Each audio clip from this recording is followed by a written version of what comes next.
Click here if you are unable to view the gallery on your mobile device.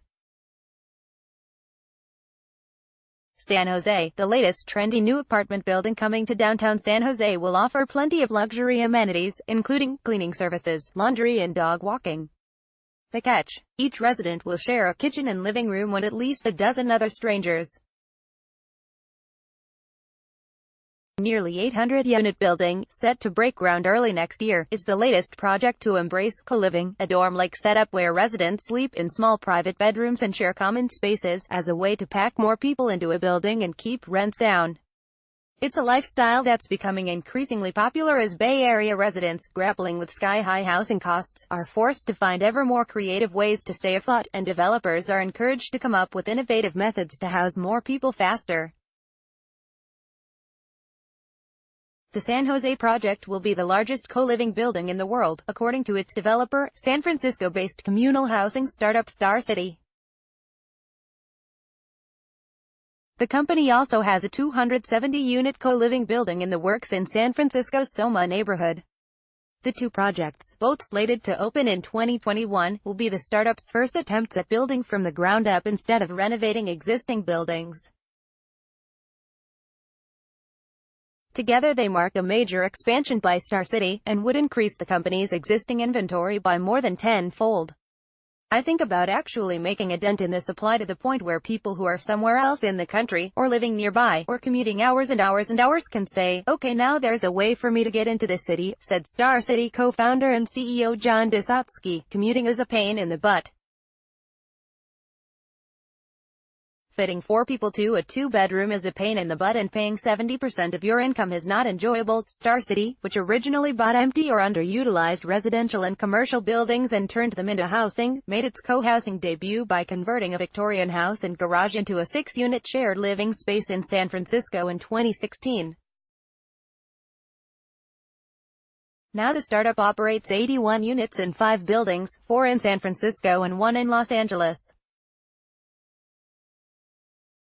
In the next year, the company plans to finish another 600 units in San Francisco and more than 400 in Los Angeles. The co-living trend is part of a broader creative movement sweeping the Bay Area's housing market. Entrepreneurs are finding a range of innovative solutions to the region's housing shortage, from turning shipping containers into tiny homes, to building micro-houses in people's backyards, to providing new ways for renters to build equity and save for down payments. People are rethinking how to live, and what housing means, and how it's provided, said Chris Callett, a development and architecture professor at UC Berkeley.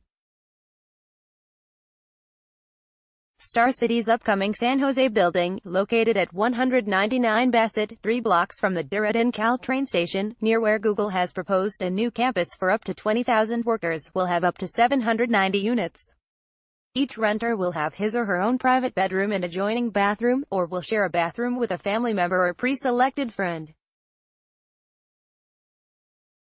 Between 12 and 18 people will share each kitchen and living room, and there will be 4 kitchen and living rooms per floor. Both the San Jose building and the San Francisco building will cater to residents making between $40,000 and $120,000 a year. Rooms likely will rent for $800 to $2,500 below the current market rates for 1-bedroom apartments in both cities. The average rent for a 1-bedroom apartment in San Jose is $2,364, according to Rent Cafe. It's $3,261 in San Francisco. Star City can keep its costs down because its properties are more dense, Desotsky said. By removing a building's living rooms, kitchens and hallways and turning them into bedrooms, Star City can fit more people into the building, collect rent from more tenants, and lower everyone's prices. Even so, Star City's price tags likely puts its rooms out of reach for many local residents.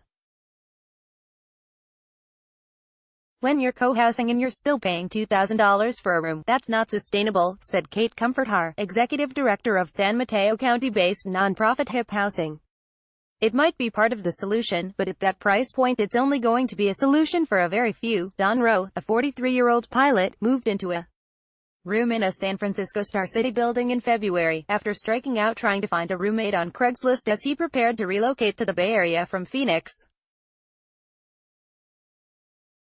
wrote, who says he moved for the weather, now pays $2,200 a month for a private bedroom and 2 kitchens he shares with 10 other people. Rowe admits he hadn't always pictured himself ending up in a dorm-style apartment in his 40s, and he doesn't necessarily think he'll live there forever. But for now, his only complaint is a lack of shelf space in the communal refrigerators. It is definitely not a traditional path by any stretch of the imagination, Rowe said. I can see why some people might think it would be weird. At the same time, I am loving it.